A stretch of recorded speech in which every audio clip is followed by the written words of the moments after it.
basically going right along the Missouri River. And so this is a very huge threat for about 17 million people in drinking water. And so this is a big, and they're actually going through the Missouri. They're going to go underneath it. They're currently like a mile and a half away right now on the Standing Rock Sioux Reservation from the river. And so this is a big thing right now. And so 450,000 barrels per day, that's a lot. And just think if there's a spill. There's no way to contain that, you know, and the fast amount of time where it would cause so much damage to our drinking water, our habitats, our ecosystems, everything would be destroyed just by one spill. And just last month they did, the same company had one spill. So that shows you right there that they do not have the precautions available that they say do. This is just a picture of Sitting Bull. Why I chose to be so prominent in this this movement, I guess, is because I know I'm not the typical person. I'm a business person, international business. You don't really see someone like me doing something like this because it's really not in our interest to do that kind of stuff. But I felt I should take a stand, and I should bring in the business aspect of this and try to attack it in as many ways and as possible, you know, for as many aspects. And I've been trying to promote positive media, and that's my thing. I want media. I'm trying to get positive media to show that this is a peaceful protest. And so I'm also, like I said, I'm from Nebraska, and my tribe that's how we got our name, Omaha. It's against the current. We live right next to the Missouri River. We get everything from the Missouri River. She is our mother, and we love her. We've done all kinds of stuff to try to protect her from Sioux City, Iowa, just up the stream, and they've been polluting her for years. The Corps of Engineers had put in a dam about 20 years ago, and it changed the course of the river, and it changed our whole lifestyle as we know it. And so just think about if an oil spill happened, how devastating that would be. And so I actually went to school. I transferred from Sitting Bull College in Standing Rock Sioux Reservation just the year before.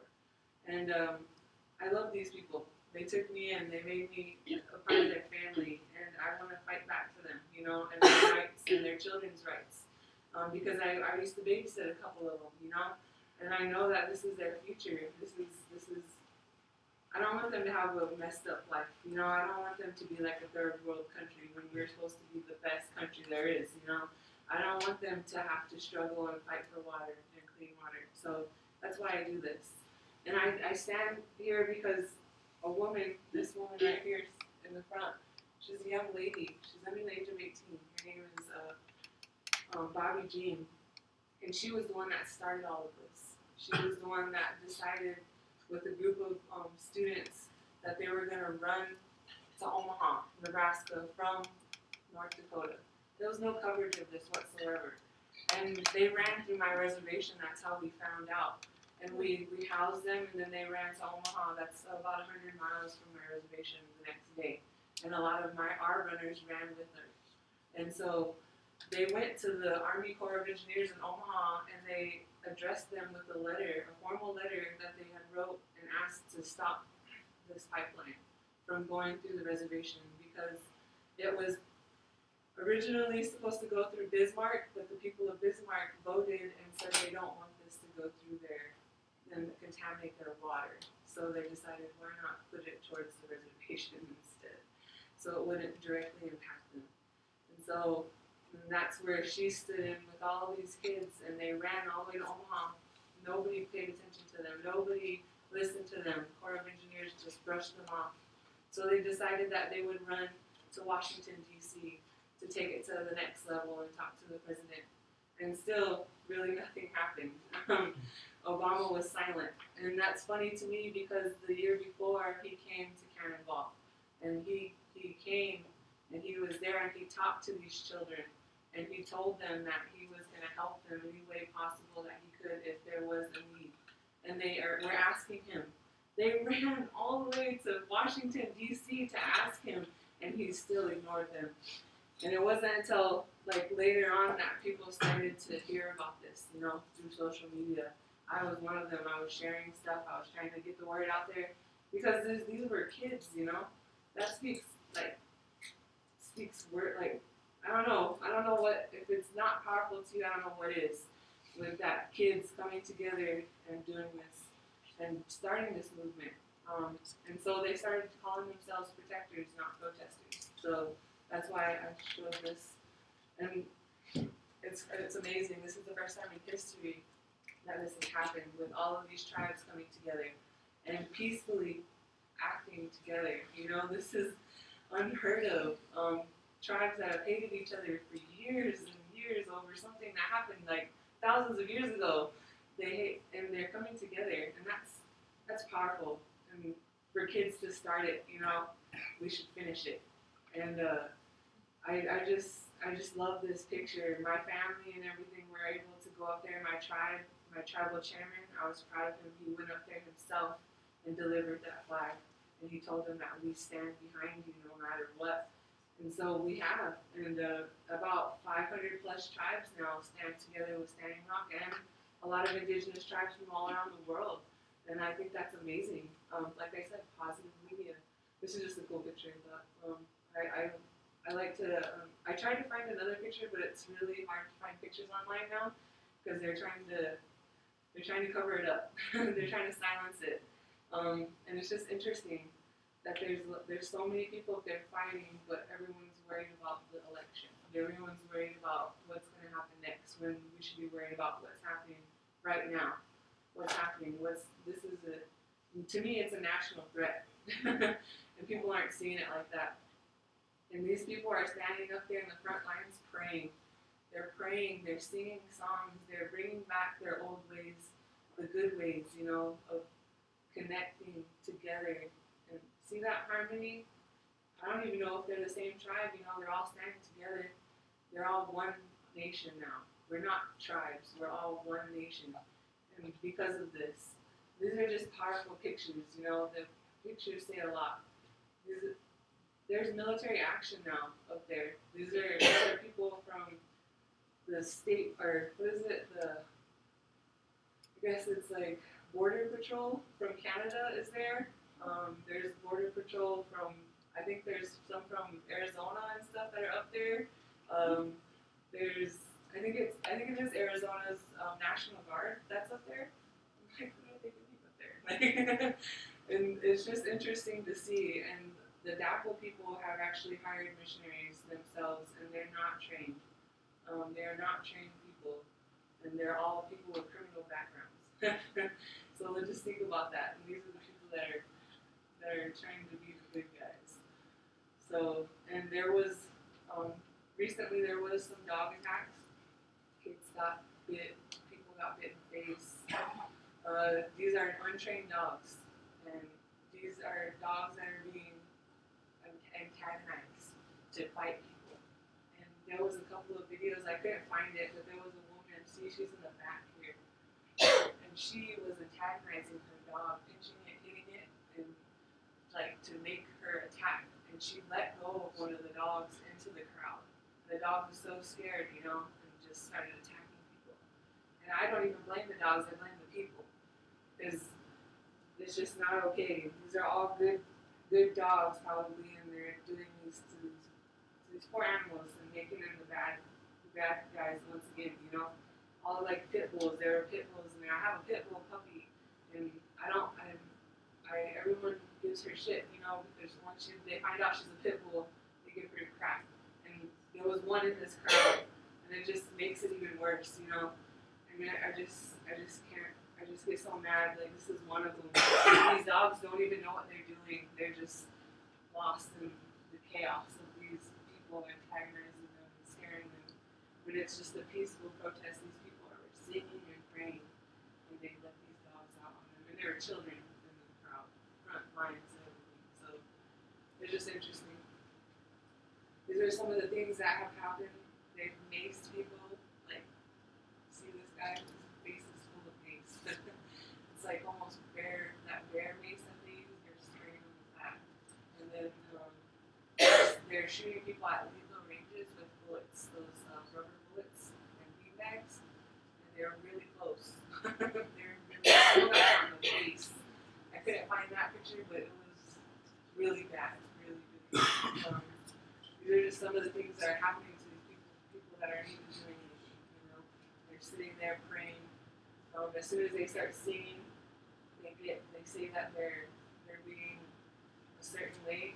And then there's even people that are the people that they've hired. They go into the camps and they act like they're protesters, and they go behind the people that are in the front lines and they push them. And and I've seen videos of this person. There's two of them. There's a male and a female, and they're pushing an old lady, and she gets beat up by batons because she got pushed into the violence. And so it's just there's so many things that are happening, but I'm so proud of them. They stay prayerful throughout the whole thing. There's actions that they have been taking, non-violent actions that they have the media tent. They have a place where they teach people these certain acts, like how to act properly, protest peacefully, keep protesting in the correct manner, not against the law, but still we're arrested and we're beaten and we're maced. And one of my friends, I didn't get a picture of her. Her name is Flores, and I went to school with her. I had a couple classes with her. She's an amazing woman. She's a mother of 5, and she was on the front lines. And she was one of the ones that they maced, arrested, strip searched, put in a dog kennel, and put a number on her arm. And I don't know about you, but that sounds a lot like the Holocaust to me. And the way that they were treating people like that. And it's just interesting to hear, how we've been treated and how well my people have retaliated, with prayers. And I'm just proud of them. Because I don't know if I could do it, To be honest, I don't know if I could be peaceful because of all this stuff that's happening. And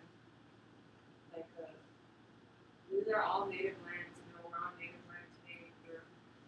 We just have to think about that, And our land has been receded into so much, and they still are fighting us over land.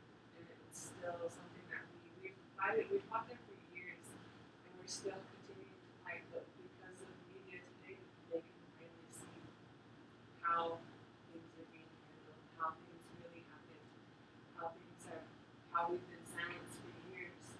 And it's just heartbreaking. It's just heartbreaking that I can't go up there, but I try to do my best here on campus. And this is how close they are right now to the river. That's their path. Right now they're at a halt, but I'm really scared for the future because of Donald Trump.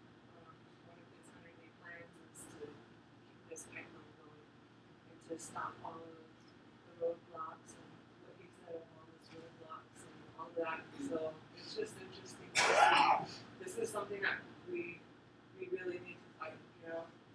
This is just some of the stuff. This was the other day. People were in the water and trying to keep them, at bay. And they were spraying them.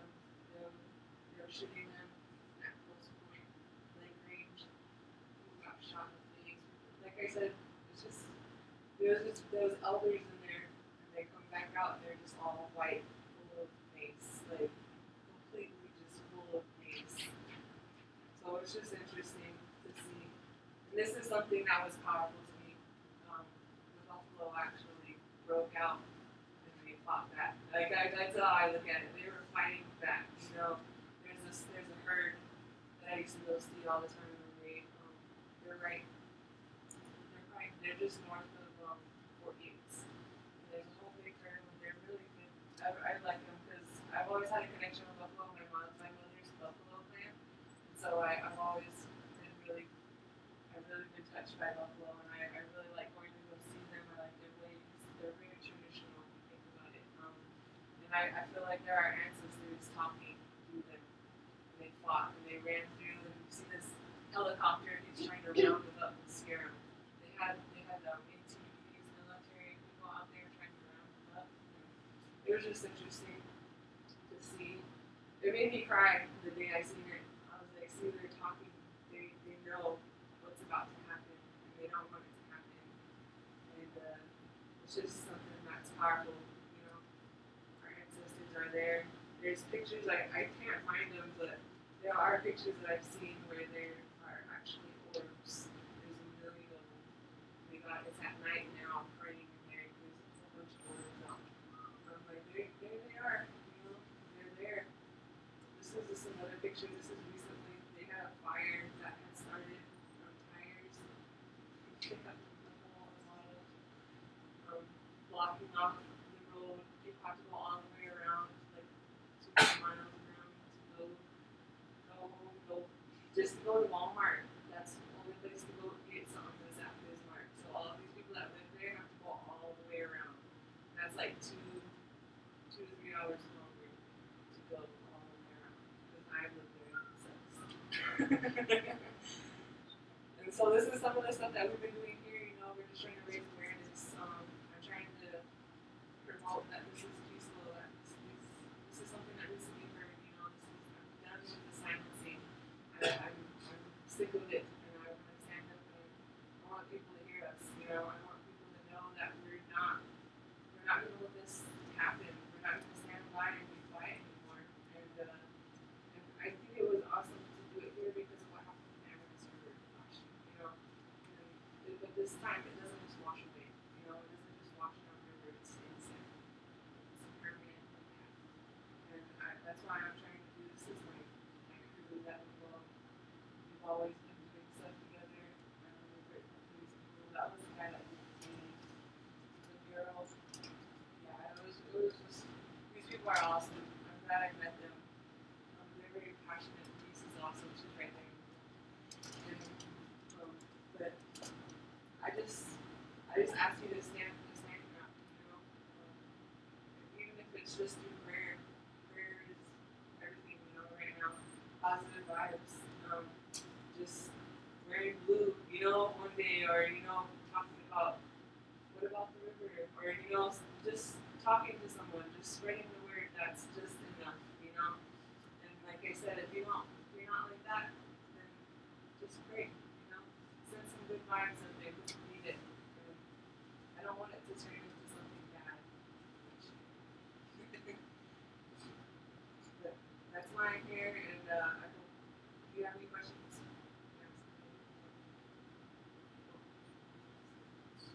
No, I can just feel that it's deeply touching what you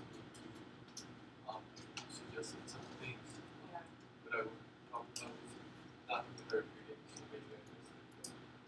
I don't know what she's the company that's running this, or the government's thing, or it's more to address. Well, right now it's kind of hard because it's called the Bacon Oil Company. BAKKEN. And yeah. Is it big with the bigger one? Yeah, it's trans. Yeah.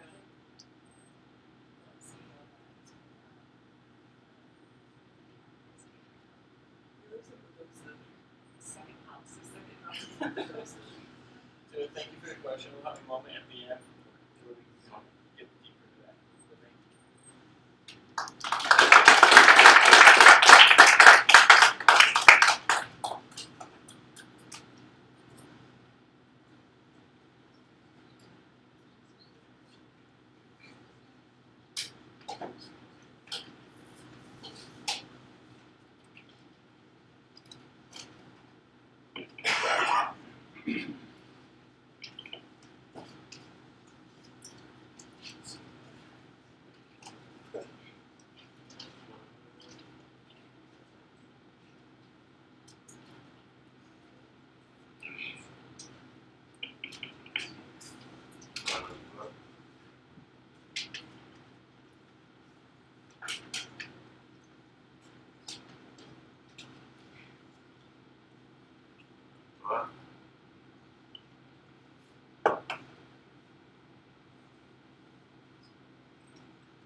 I'm Sierra, and I'm presenting on the 8515 plan, also known as the agua. I know I've announced that wrong. Sorry. But it also means pestilent water in Spanish. Agua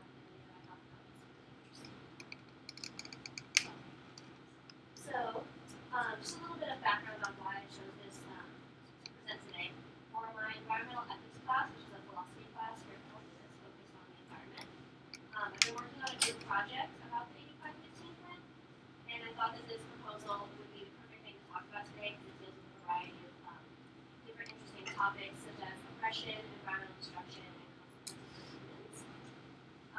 When one of my friends pitched this topic to our philosophy class, I was really intrigued by it. Not only does this issue deal with the destruction of the environment, but there are also many bigger issues tying in, like the oppression and destruction, stuff like that. So the oppression that's taking place is in the local community by a large corporation, the unnecessary destruction of the homes of the plants and animals that reside in the potential construction site, as well as the consequences for humans that a project of such large proportion would bring. The 85-15 plan is taking place within the town of Carlsbad, California. Before I get too far into the details of the actual proposal, I'm going to give you a little bit of background on the town of Carlsbad. So here's a picture of Carlsbad. And there's the Carlsbad cliffs, which are like really, really famous and obviously gorgeous. So here's state of California. If you look up on the red dot on the top, that's Sacramento, and Carlsbad is way down south. Carlsbad, California is an oceanside town located in San Diego County. The city is about 90 miles south of Los Angeles and 35 miles north of San Diego. As with many towns in California, Carlsbad attracts a large amount of tourism for a couple of different reasons. It's very close to the Legoland amusement park, and the town also offers a variety of outdoor activities, including access to 3 different beaches. Here's one right now. This is South Carlsbad State Beach, and then and then there's also the lagoon system, which is known as the Agua Lagoon, but occasionally it's referred to as the Carlsbad Lagoon. It's a relatively small town compared to other places in California. It only has a population of around 115,000. So up there is a picture of the actual lagoon itself from an event that they had called Lagoon Day. So that's what the blue line is for. I'm assuming, I'm not 100% sure. But there's the 3 lagoons you can see right there, and the ocean is right there, right next to it. So Carlsbad's a relatively small town spanning only 7 miles of Pacific coastline. Although according to the United States Census Bureau, the city has a total area of 39 square miles. 37.7 of that is land, and 1.4 square miles is water. The majority of the water is contained within this lagoon system right here. So the 400-acre Agua Lagoon is one of the wetlands on the Southern California coastline that's under the threat of destruction by human development. Draining 135,000 acres in the heart of a busy city, the lagoon watershed is a sensitive and vital ecosystem. It's home to fish, crabs, migrating birds, and countless more species of marine life, including various threatened and endangered species. The lagoon currently has many different uses, such as a YMCA day camp, recreational boating, a mussel and abalone aquaculture facility, a white sea bass breeding and research center, and a power generating facility. Buena Vista Lagoon is also famous in Carlsbad for its bird watching, and that's the name of one of the specific The lagoon is located on the Pacific Flyway, which is an annual migration route for millions of birds, and takes place each summer and winter. Over 235 species of birds have been spotted in this area, and 103 of those are resident birds that live right on the lagoon. It's also home to 14 species of amphibians and reptiles, and 18 species of mammals. In addition to the water sport activities, the lagoon system also offers a variety of nature trails and hikes, as well as a strawberry farm, which is, that's what the picture is out here. Other big strawberries anytime. This combination of the lagoon's usages, activities, and ecosystems make it a precious natural resource. So what exactly is the 85-15 plan? In the last 4 years, one of the largest private real estate companies in the United States, Caruso Affiliated, set prospects to build a 585,000 square foot shopping mall along the fragile banks of the lagoon. This project is anchored by the popular store Nordstrom, and the proposed mall will feature an iconic 2-story location. For a little bit of background, Caruso also built a famous Rome shopping mall in Los Angeles, which is that's the picture that I'm putting right here. I couldn't find an aerial view to actually get how big it is. It's massive. The 85-15 plan proposes to rezone a protected area of land in order to build shops and restaurants for the company. More specifically, it would devote 85% as open space for biking and hiking trails along the banks, and 15% of the land for consumers, which is why it's called 85-15. And while many people are excited by the idea of new shops and eateries, the costs associated with such a large-scale project raise much concern to locals and environmentalists alike. The new mall would increase traffic to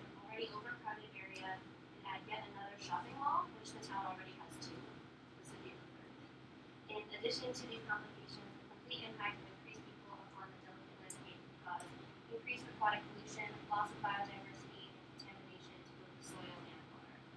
Crusoe had no problem sweeping over these complaints with the help of his endless marketing strategies and substantial investment. He spent millions of dollars on his marketing campaign. I think it totaled like 5.3 million. The fight to stop Measure A and Crusoe's big money proved to be considerably difficult for the people of Carlsbad, California. And here's just a picture of like the 85% more specifically. So the 15% over there is where the mall will be built, and the 85% will be open space. And right now, the strawberry farm is actually located within that 15%, so they would have to completely dig it up and relocate it to a different area. So now I want to shift to 3 different issues that this project deals with, like I mentioned in the first slide. I want to start with oppression of the people. In accordance with the law of the state of California, Crusoe had to get a certain number of signatures in order for his proposal to move forward. Instead of actually trying to get these signatures the right way from the local people in town, Crusoe spent millions of dollars on out-of-state signatures, about $2.5 million, to buy out-of-state signatures to fulfill that requirement. Using his big money from his corporation, he was able to sneak past the people and oppress their voices. In the past, the people of Carlsbad have voted on measures such as this, but with this topic, the city council took a vote without consulting the local population. Crusoe's company lied to and deceived the citizens of Carlsbad to get approval for his project, and the locals are clearly not happy about it. I found some pictures from a protest that they had. On the bottom of the Durango, it says, "Let the people vote." All wrong. But so clearly people are happy about it, and I thought this picture on top was really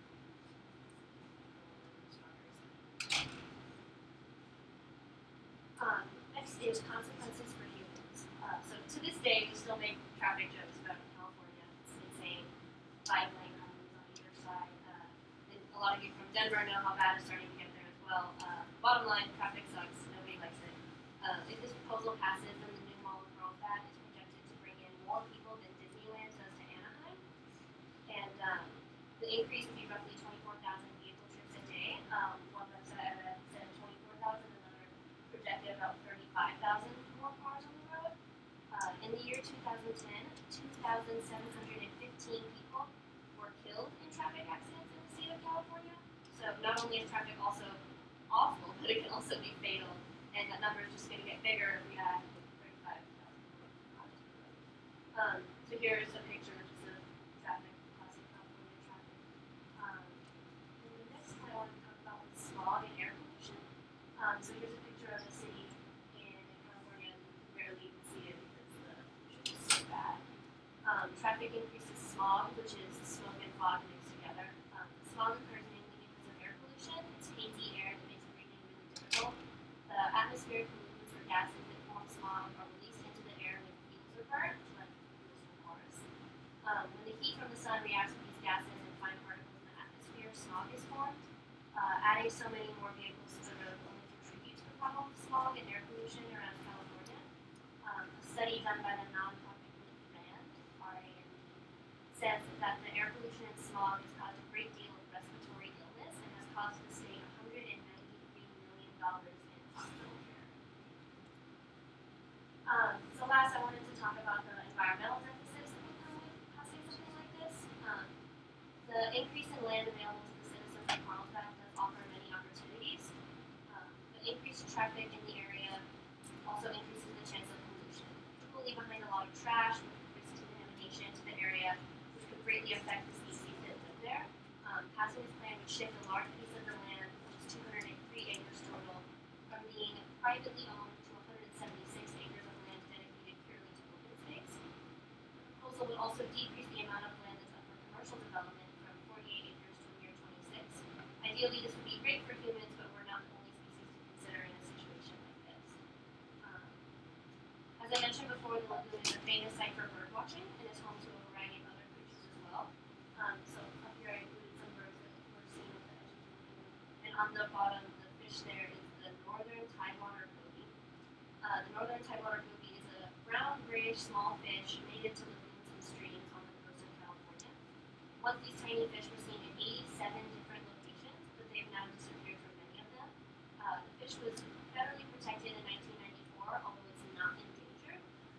predation can be abundant at times, this little fish requires a very delicate ecosystem in order to thrive. The coral bed lagoon can give them this perfect environment that they need to thrive because the lagoon borders the ocean. At one point, it actually intersects with the ocean, so a little bit of salt water gets into the lagoon. So a very small amount of salt water is able to enter the watershed, and this allows the water to become the perfect temperature for little fish like this. The lagoon is home to 69 other species of fish, as well as 100 different species of plant life.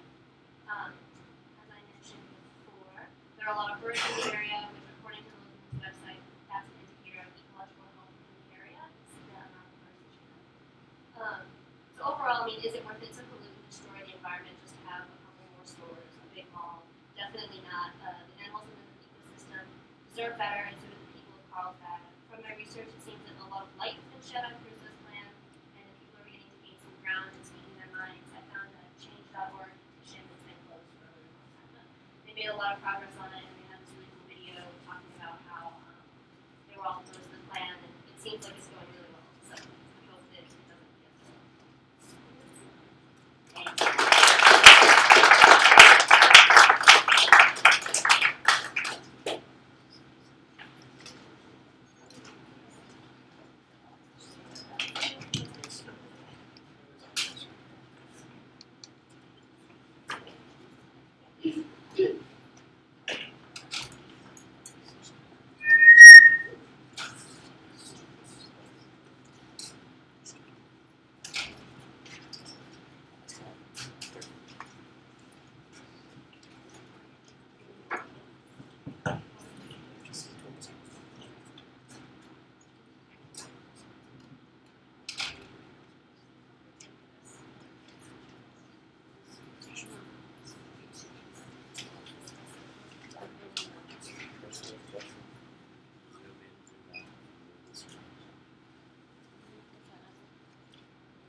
It's just like your phone.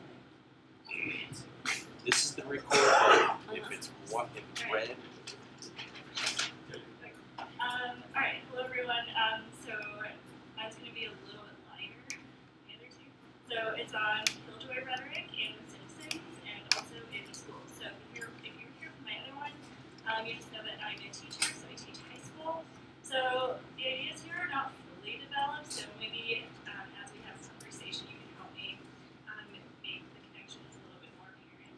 But I'm comparing the idea of a killjoy in The Simpsons, popular American cartoon, with the actual experience of high school students in their research. So in this presentation, I'll just briefly summarize the killjoy figure, where it comes from. I'll give a brief synopsis of the episode, Lisa the Vegetarian, and then I'll do an analysis of schools as they relate to how Lisa goes about being vegetarian first of all, and then if we have time, we can do discussion and questions. Okay, so I was interested in examining Lisa the Vegetarian, an episode of The Simpsons, by drawing upon critical animal theory and Sarah Ahmed's figure, the killjoy, which Richard Twine appropriately adapts to vegans. Ahmed's work on the feminist killjoy is apt for considering contemporary narratives of vegans and their transgression of normative scripts of happiness in a dominant meat, dairy, and egg-consuming culture. So there are two main ideas that are important to critical deconstructive analysis of the vegan killjoy. So first, decentering joy and happiness by opposing meanings and dominant practices, and the notion of an affect alien who must willfully struggle against a dominant order and community. These ideas are realized in The Simpsons as Lisa occupies a killjoy position, I would argue. Okay, so the full episode is available on YouTube, I believe, but I'll just quickly summarize it. So the Simpsons family visits a petting zoo, and Lisa empathizes with cute lamb and becomes a vegetarian. And then at school, she encounters struggles with dissection and finding food to eat in the cafeteria at school. And then at home, she's again ridiculed by Homer and Bart, so that's her dad and her brother, and is laughed at for bringing a gazpacho, which is like a soup, to a barbecue. Probably relate to that. And then the resolution at the end of the episode is that everyone is entitled to their own opinion and that vegetarians should not be pushy. So the first area I want to address is dissection in schools. So dissection in science class seems to mirror the tradition of vivisection in post-secondary institutions. So the school behaves as a microcosm of other social institutions. The message of dissection in schools is essentially that the welfare of non-human animals should be ignored in the interest of human inquiry and observation, consistently positioning the non-human below the human. As well, the classmates appeared desensitized to the issue of non-human suffering, as they cheered during the dissection and later feasted on tripe while insulting Lisa. Here, Lisa's killjoy position is highlighted as she questions the normative happiness associated with violence. So she's like disrupting that happiness. Interestingly, the behavior of the children here, while comical in terms of its absurdity, actually parallels academic documentation of dissection as a means to view non-humans mechanistically. So I'll just give you a quote from a student in my own research. So it changed all the meanings. She said, "Well, I did the dissection the other day. I didn't participate, but I was really mad because my teacher was like, sheep are really dumb because they don't have as large of a cerebrum as humans do. That's why their cerebrum is so small, is because they're dumb." She was like, "You can just grab a brain and then throw it in the garbage, and when you're done with the eyes, you can just throw them on top of the brains." I was like, oh my gosh, please have some respect. So in this instance, non-human animal otherness is exemplified by the teacher's representation of sheep as unintelligent. Assuming a lack of intelligence facilitates and permits the dismembering of sheep body parts, as well as the unceremonious and haphazard discarding of those parts. As well, the teacher's instructions here highlight the nature of non-human lives as insignificant and disposable. So non-humans generally make their way into post-secondary institutions, again, through the cafeteria or the vivisection lab. And again, this is mirrored in K-12 schooling. So that translates to the cafeteria or the dissection lab in science. So the situation with Lisa Simpson's lunch is not hyperbolic. So looking at the menu of the Calgary school, there were no definitive vegan options except for water and juice. So what happens in the cafeteria is Lisa asks the cafeteria lady, she says, well, they're given meat, and she says, "I believe you're required to provide a vegetarian alternative," and the cafeteria lady hands her a hot dog bun and says, "It is rich in bunly goodness." So that was actually pretty similar to the actual experience of the teenagers that I interviewed.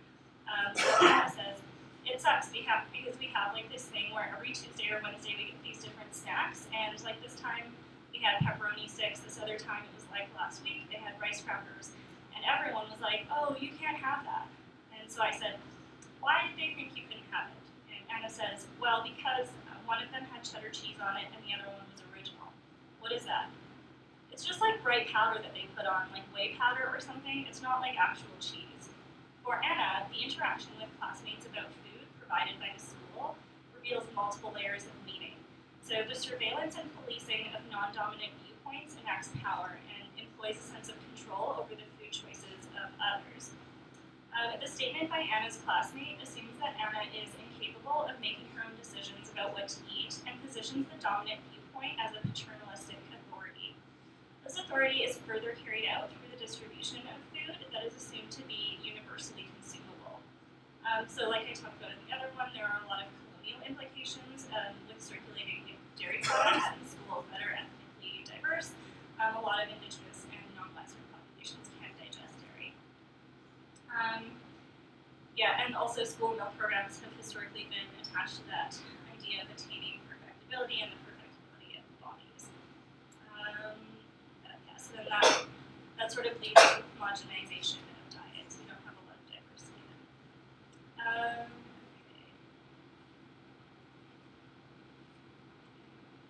So sorry. Also problematic that schools have corporate partnerships with fast food companies. So I talked a little bit before about our Pepsi gym, but that also bleeds into the cafeteria a little bit. So it demonstrates a clear conflict of interest that seems contradictory to messages about health and nutrition that students receive in health class, for instance, at school. And again, Lisa occupies the space of the killjoy by pointing out the overt presence of violence Furthermore, she is deemed a problem and an agitator, reflecting conceptions of the joyless troublemaker, which was also typical of feminist killjoys, according to Ahmed. So more on the agitator. Agitator label is essentially recognizing and then subjugating the killjoy. So the school's response to Lisa's activism demonstrates a perpetuation of an attachment to efficient operations of power in school. So the independent thought, okay, so what happens is when Lisa does bring up the point about the hamburger bun, I don't know if you've seen this episode with the principal, pushes the independent thought alarm. It's an actual button in, like, under his desk, because children are not supposed to think independently, they're supposed to conform, right? Okay, so the independent thought alarm symbolizes the need for those supervising to act within networks of continuous surveillance and observation. The gaze of the powerful school administration is subdivided among the staff and what Foucault calls petty mechanisms, so the thought alarm would be an example of that, which together provide the eyes that see without being seen. So hierarchical observation make it possible for those in positions of concentrated power, so that's initially the lunch lady and the principal, and also the teacher who was teaching at the dissection, make it possible for those in positions of concentrated power to supervise and control individuals. So this is another conversation with my student Anna. So she says, well, for me, I got an NY because I had to make a project. And I said, wait, what's an NY? And she says, NY is not yet. And I said, oh? She said, because I wrote, we're supposed to write on milk and protein in milk, and I wrote mine on soy milk. I said, so what happened? What did you do? She says, I didn't do anything about that. So your teacher, and she says, I guess she doesn't respect that, so she just left it at that, because she felt like she had no power to say anything to the teacher. Okay, so with Lisa, after discussing vegetarianism with Apu and the McCartneys, so they show up here, Apu's card that he has above the quickie mark. The episode concludes with the message that those with non-dominant viewpoints should not try to change the views of others, and that this can cause more harm than good. So ultimately, vegetarianism is acceptable only if it remains passive and avoids confronting and interrogating the dominant species paradigm. So therefore, this episode actually reinforces and strengthens speciesist ideologies as unchangeable and allows them to evade any real critique. So this is another quote from my student. A lot of the time I don't say stuff because I don't want to give veganism a bad name.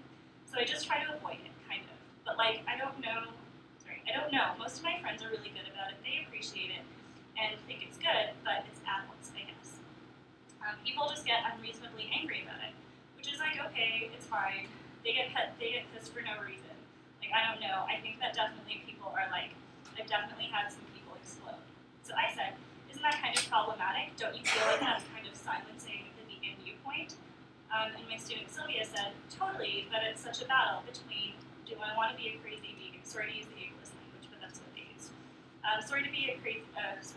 Do I want to be a crazy vegan, or do I just want to not get into an argument today and a crazy vegan, or you're just getting into a pointless argument that you know you're not going to win anyway, right? And my student Stephanie said, people think, by saying you're vegan, even if it comes up in conversation, you're automatically trying to force them to become vegan. So again, in this way, it kind of plays out in real life as well, as you can see. The whole point of vegans trying to do anything in schools and make any real change that's subjugated by the dominant paradigm by both other students and also adults, and also through curriculum. That's all I have.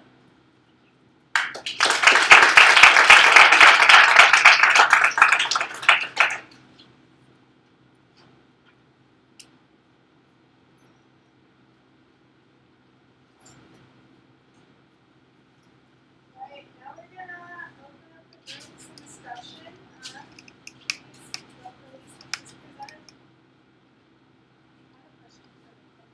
Have you done any research about the funding that goes into, I don't know about in Canada, the public school, the price of meals? Because there's a documentary I watched that I think is a couple of years old now, maybe 3 or 4, but in America it was something like 94 cents per lunch for each child. That's how much money most public schools had to spend on a child for lunch, and that's why the food was so horrible and cheap and super overly processed. And so I was wondering if you had any thoughts about that.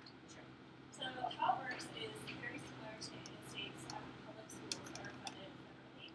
Also, they receive some like commercial funding, so public schools kind of. And so it's I don't know the exact number, but I would imagine it's pretty similar to that. Sorry. I would imagine it's not very much per student.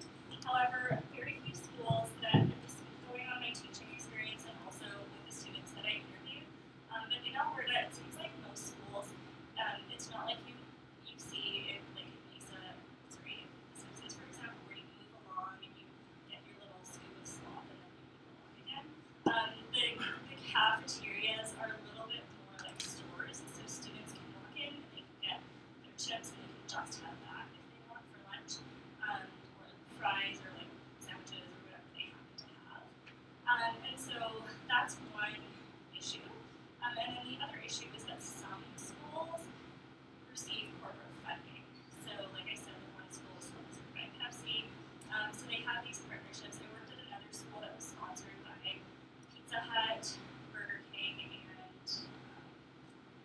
was like a stir fry. It's like one of those fast food stir fry places. And then so every day of the week they would get a different one of those. Like they would get Subway one day, they would get pizza from Pizza Hut the other day, etc. And when I spoke to my students, they said that was even problematic because a lot of the times they would run out of those foods, and then so the only thing left to eat, if you were like the last one in line, would be like a granola bar or a juice box or chips or something like that. So, I mean, nutritionally even, they're not really very much.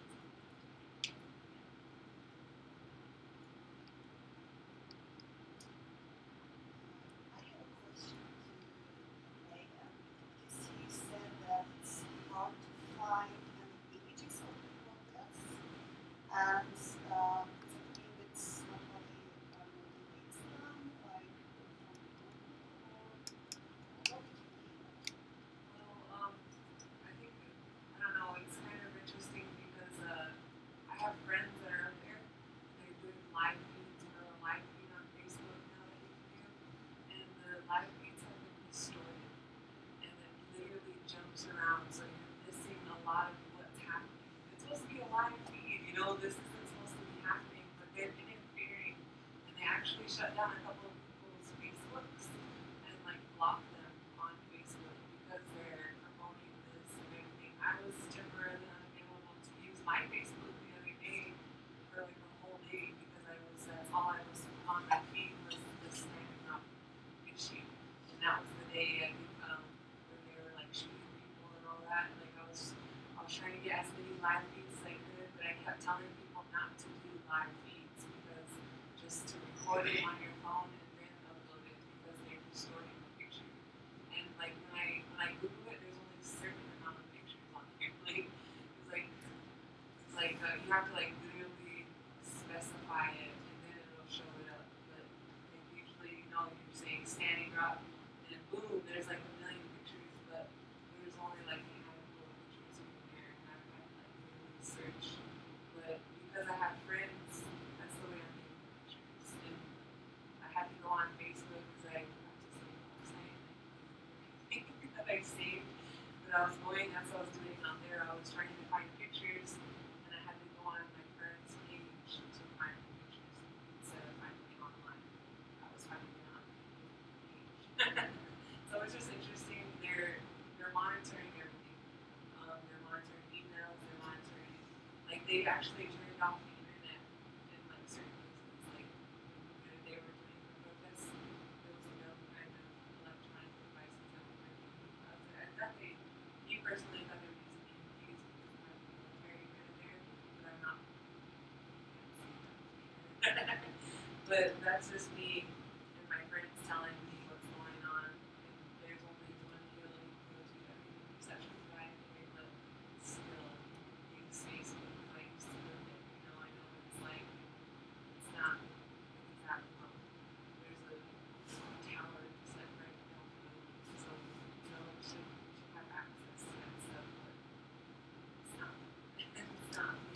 Like I said in the news too, like there's just like something that goes across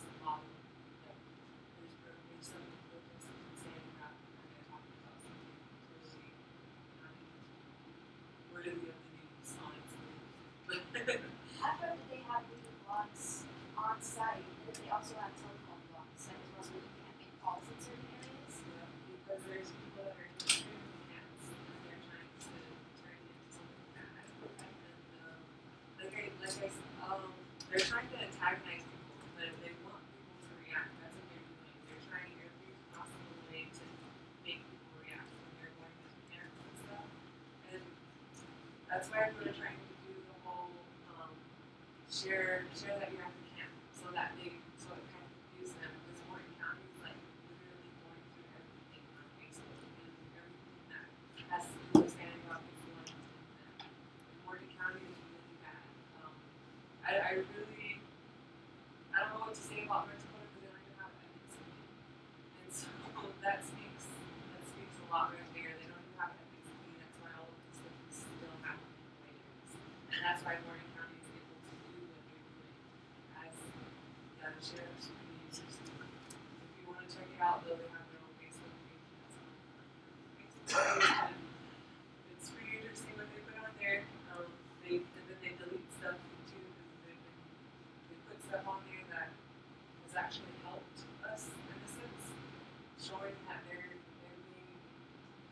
there's snipers everywhere from North County that are set up everywhere. So they're just waiting for something to mess up. Like honestly, it's just interesting. They're falsely accusing a lot of people. A lot of people are in jail. Like one lady, her name's Lily Vaughn, and she's in jail because they said that she was using a firearm, which I highly doubt she would still be alive if she was able to bring a firearm to the front lines where all these military people have live ammunition. So that's just one of the cases. She was one of the big people that was actually standing up and saying stuff, and they got her in there for attempted murder.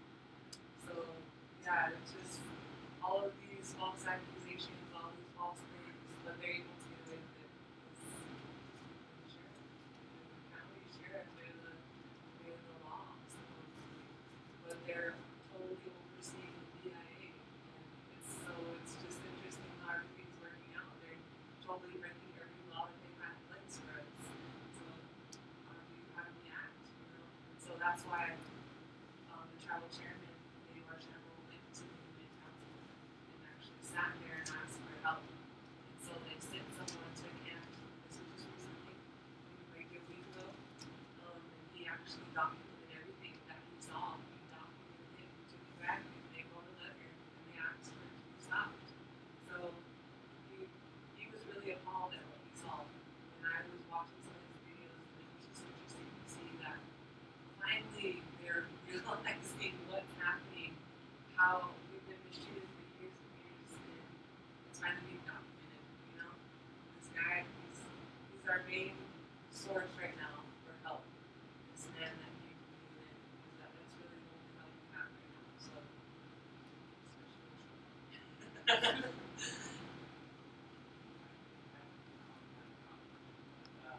At my university, University of Nebraska, they did every spring they have getting to know where your food comes from. And it's put on, it's funded by agricultural farmers all around. So they bring live animals for display. They reach into a hole in a cow to feel the insides. But what's the irony of it as well is they use it give out free food. So there's these chopped beef, pork sandwiches that people are eating while they're petting the cute, like baby pigs and things like that. So it's this strange kind of positioning of being aware of where your food comes from, but in this very kind of altered state, just kind of framing it as there seems to be in the previous presentation we did about there was how games and things like that. So it's very kind of sanitized. Yeah, I wonder too, like with this, like, I feel like a lot of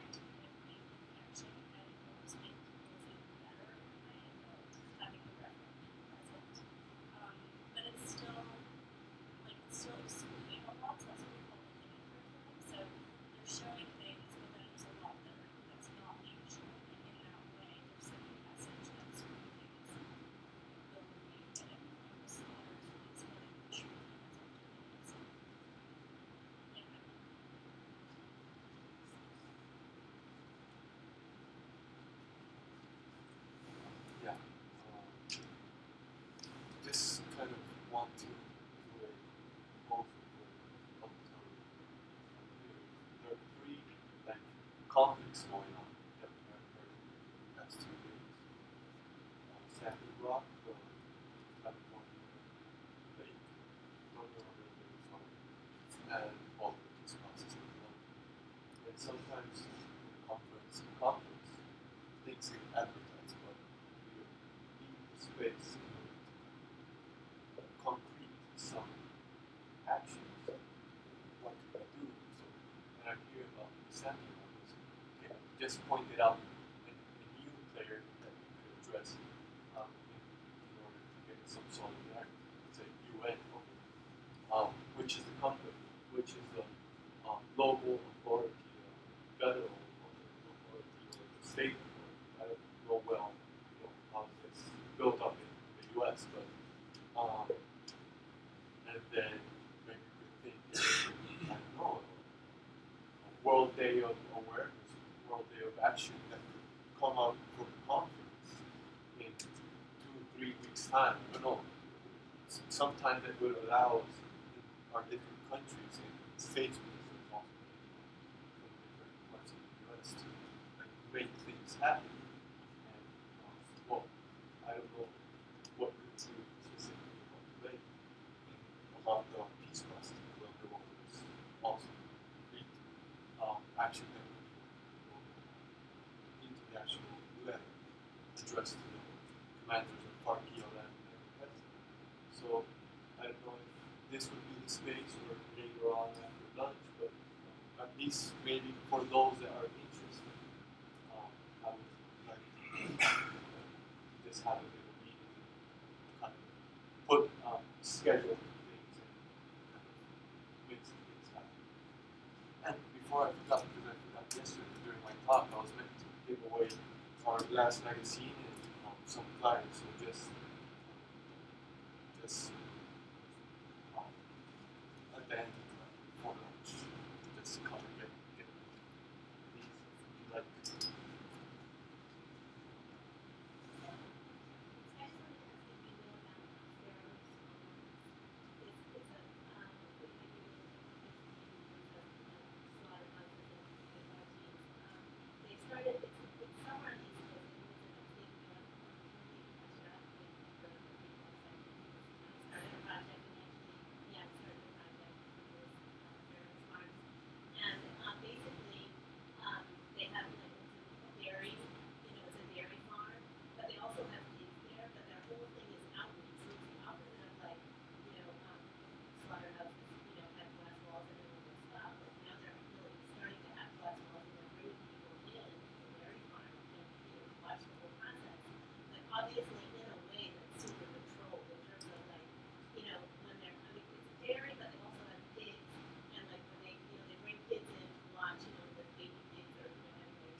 They watch from a very far distance, and so it's hard. They hear the squealing in the background, but it's all very kind of controlled. Very controlled viewing. And then up close, you can see like the beautiful baby cows.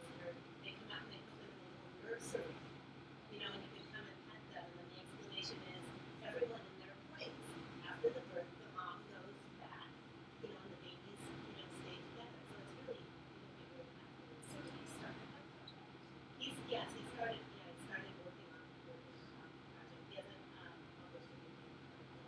He's trying to do actually, like, it's really interesting. He's trying to do like an interactive website, so that you can, go and watch videos about the farm, post, and rather than writing book, like really interactive.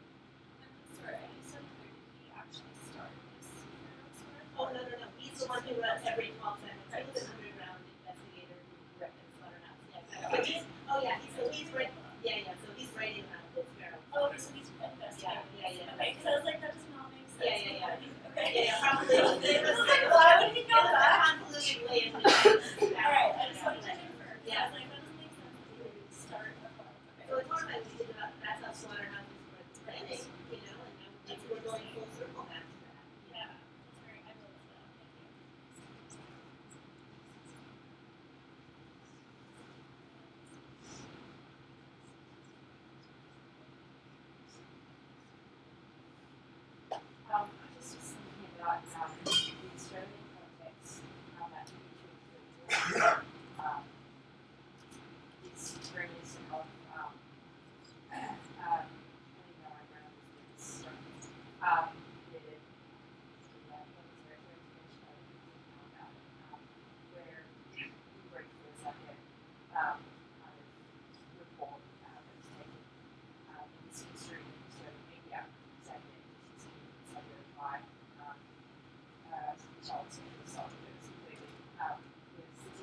want to maybe wear completely like that portion, and so you had actually the other tree without going shut down.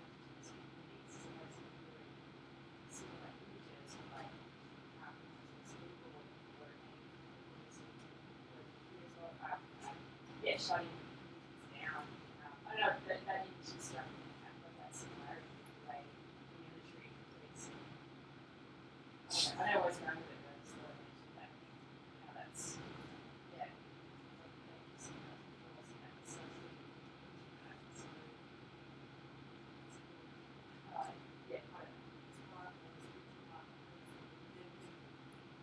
They fear us as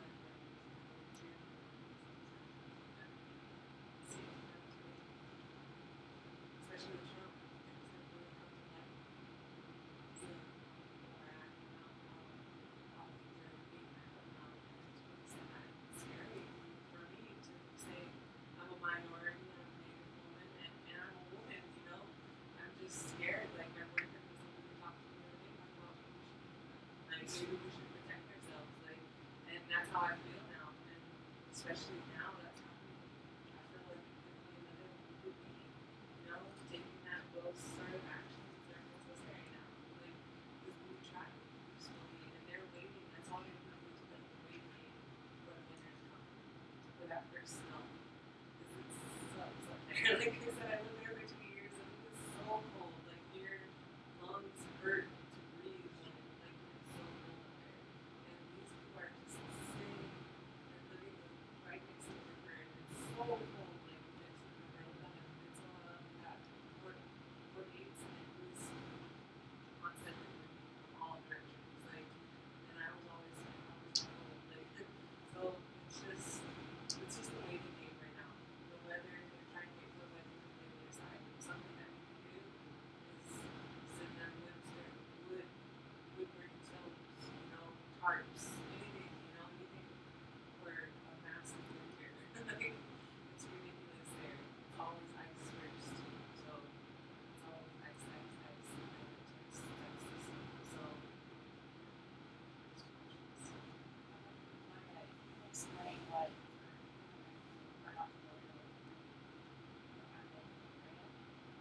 well, it was. I'm not really that too. I wasn't even born yet, so it was something that happened between the tribes and what was it? It was local land. That so the love tribe yeah, was against it was about water. it was about water too. Yeah, because the Ogamas are very direct people, though. I live there as well. I don't know if you see there as well, and they're very interesting people. They're very strong people, strong people. Their women are very strong, and they don't back down. They're warriors. They're known to be warriors. So I'm guessing that escalated very quickly there because I wasn't born, but my uncle was a part of that. I had two people in it. One was on the FBI side, my uncle was working for the FBI, and my other uncle was in the front lines. So, military, you know, basically, and they were trying to get their sovereignty back. And what they did was, what I know is that they took over the CIA and actually took it over with forces, and they held it off for like a couple of weeks or something. The Bureau of Indian Affairs, and they're supposed to be in between the government and tribes. So they're like the alliance and so they're supposed to go through the BIA for everything in the government, but they have like overseen the BIA on everything that's been going on in San. Like there was a fire the other night. This is really good. There was a fire the other night, right? And the BIA, tribal police, and the tribal fire department came, and they had to stop and wait before they were able by the state, or let's say, get permission from the state to go over that bridge and stop that fire. And they said what the state said was that they have people coming in, but they have to go all the way around. So they were letting this camp burn. That's basically what they were doing. They're sending a powerful message the other night. They let that whole camp burn.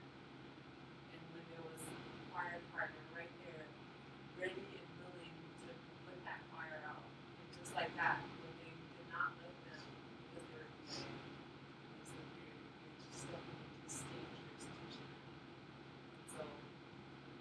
just it's always been something that they play with tribal politics and tribal law with the government.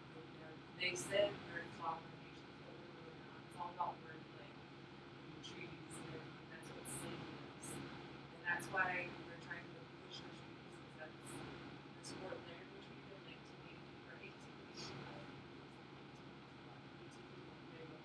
1851 Fort Laramie Treaty is what is the only thing that's slavery states. There's water, there's ecosystem, and animals, there's so many animals that that use the river. It leads them to the Mississippi and goes all the way to the Gulf. So just think about that. So what's really interesting about the Fort Laramie Treaty one is that when you look into what makes you Native American or people that really have rights right here, when like let's say like Maya and I like our great grandmothers from 2 generations back, they weren't considered U.S. citizens until the 1930s. Like the state of Arizona, so it wasn't until the 1940s or 50s. So, to my understanding, how the 1851 Laramie Treaty works is that there are people whose grandparents, the elders, who are still very much linked to that treaty because they're not like federally recognized. Like when I'm born, I think it's like I'm not really considered a U.S. citizen until I'm enrolled in the tribe that I'm a tribal member.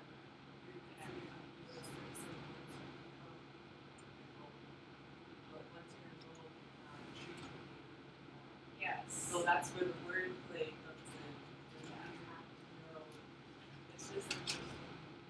It's something we've struggled with for years, and a lot of tribes have tried to revise their treaties, but it's not happening.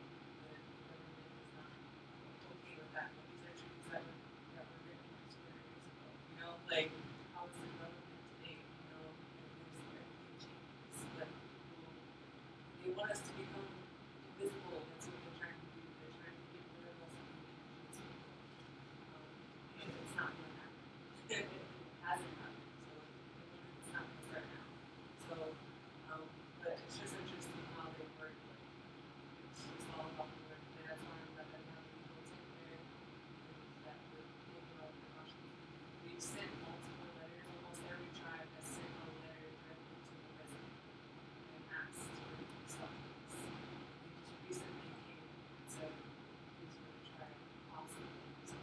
So, it was like a yes, no, maybe kind of answer that he gave. Just like Hillary. You have kids that are, what are they called? They're at the one that the CML. They're like 13, 14-year-old kids. And these are, one of them wrote a letter and took it to Hillary Clinton's office. This was before the elections. And they wouldn't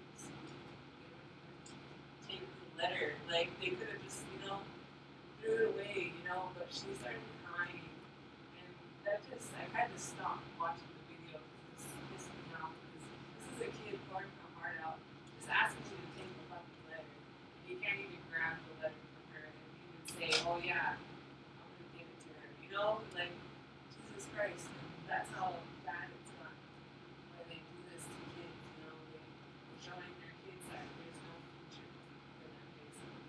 And I cannot stand for that. I will not stand for that. We're supposed to be a good country, but we're fucking respecting areas right now, to be honest. And we're the first peoples of this country, and if they can't respect what they promised us and what we gave them, they will not respect it. They'll keep losing, keep killing, keep giving these poor little animals, risk. All of these animals around the globe are they're going extinct. Like, because of the way we act. We're so selfish in our westernized ways. And I just think it's interesting that these tribes are trying to show us. And Mother Earth is talking too.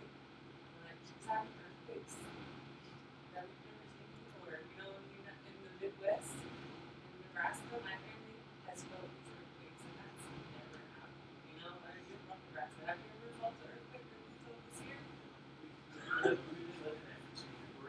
Texas. Oh, Yeah, so but still, that's that's very years, yeah. like my parents and my whole ship. Like that's scary. That's because my kids talking, guys. Like cracking is doing damage. And people aren't realizing it because it's not.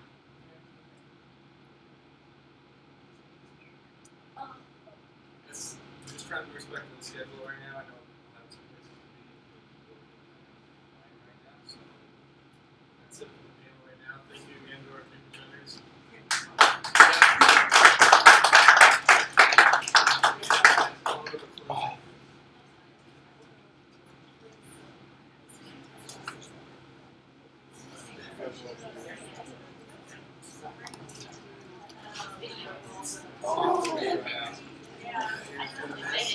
Yeah, but I was like, oh, I don't want to like leave it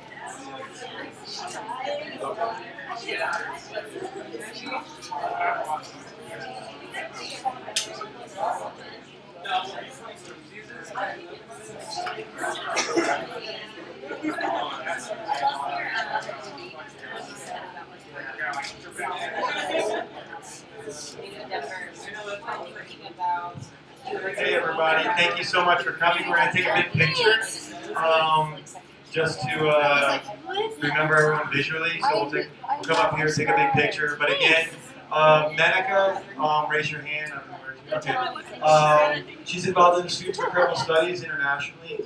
One of 3 people. So if you're interested in intersectional social justice and total liberation, she's the person to connect with. If you're doing stuff and want to go to the Oceania, Jess is right here. And then if you're interested in any other region, please contact us. We have a Facebook from this conference going, so just shoot me a message, I'll add you to it, so we can build community, build international relations. And Sean is the director, representative of North American ICAST, so hopefully you all have a wonderful time. People want to go out to eat. Sean and I thought it's about a mile and a half away. It's called Oasis Grocery Store. They got a lot of tables. It's affordable. Anybody can get anything, and then they have a very vegan-friendly deli. So just to let you know, it's Oasis. You go down the big hill.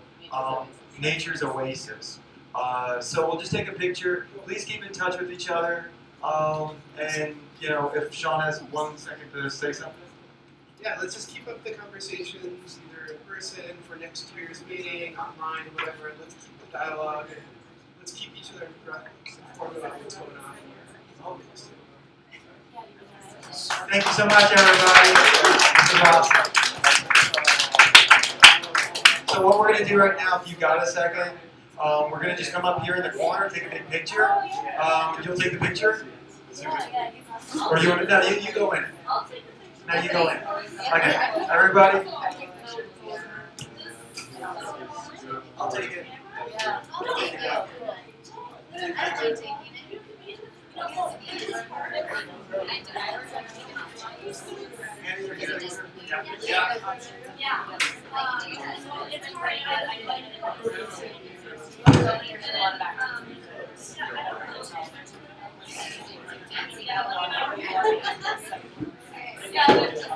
We didn't want us to take any, we've been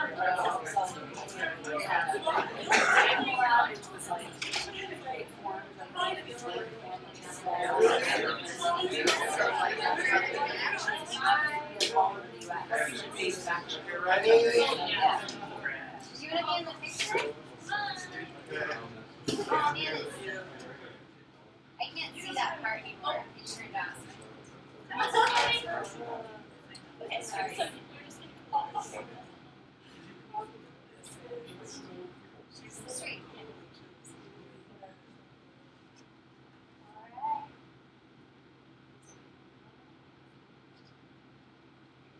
Yeah.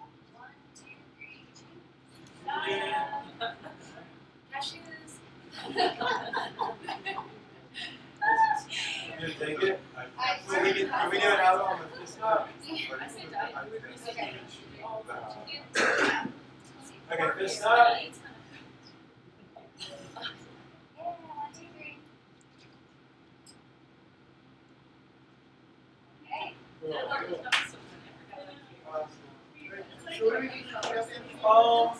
can take tables down, banners, and gamma rush people. They didn't take? Okay.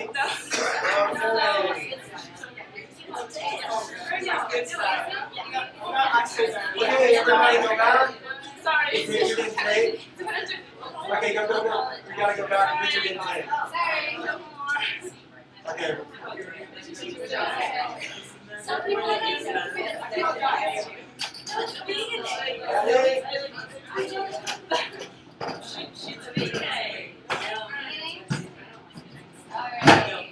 Okay, ready? Okay, ready. Jen, you're up. 1, 2, 3. Yeah, just one. Get this up.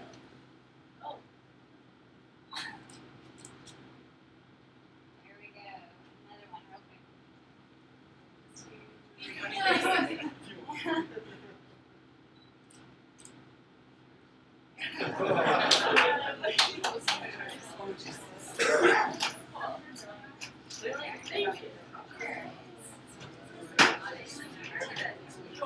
So, Nature's Oasis. We just have to break down this. Should be taking 15 minutes, and then we'll go down and look at Nature's Oasis. If you need a ride, please let other people know. It's very, very affordable, and there's no tipping or anything like that. So you're looking at like $6. Alright, are you guys in it? You want it here? In here? Grocery? I heard you got it. I don't know what I'm saying.